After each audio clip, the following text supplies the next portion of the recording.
नमस्ते दोस्तों। आज मैं एक माता रानी का गीत सुनाती हूँ। पसंद आए तो लाइक करना, सब्सक्राइब करना, शेयर करना।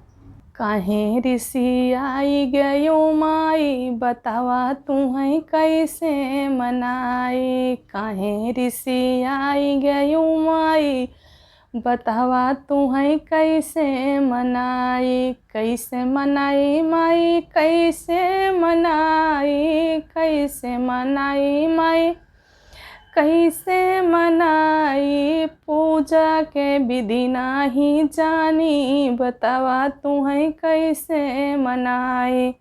काहे ऋषि आई गयो माई, बतावा तुम्हें कैसे मनाई।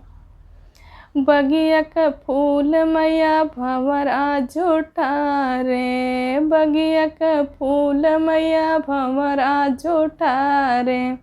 कवन फूल तोहका चढ़ाई, बतावा तुम्हें कैसे मनाई। कवन फूल तोहका चढ़ाई, बतावा तुम्हें कैसे मनाई। काहे ऋषि आनो मोरी माई, बतावा तुम्हें कैसे मनाई।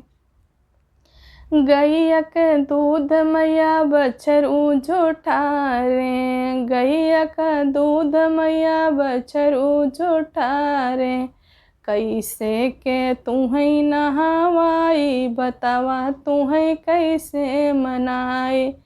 कैसे के तुम्हें नहवाई, बतावा तुम्हें कैसे मनाई। काहे ऋषि आई गयो माई, बतावा तुम्हें कैसे मनाई। काहे ऋषि आनो मोरी माई, बतावा तुम्हें कैसे मनाई। बगिया के फल मैया सुगना जुठारे, बगिया के फल मैया सुगना जुठारे। किथुआ से भोगवा लगाई, बतावा माई कैसे मनाई। काहे ऋषि आनो मोरी माई, बतावा तुम्हें कैसे मनाई।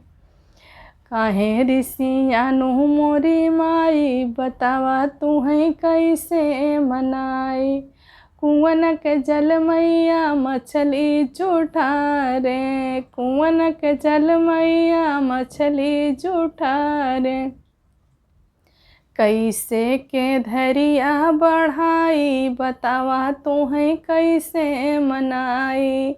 काहे ऋषि आनो मोरी माई, बतावा तुम्हें कैसे मनाई।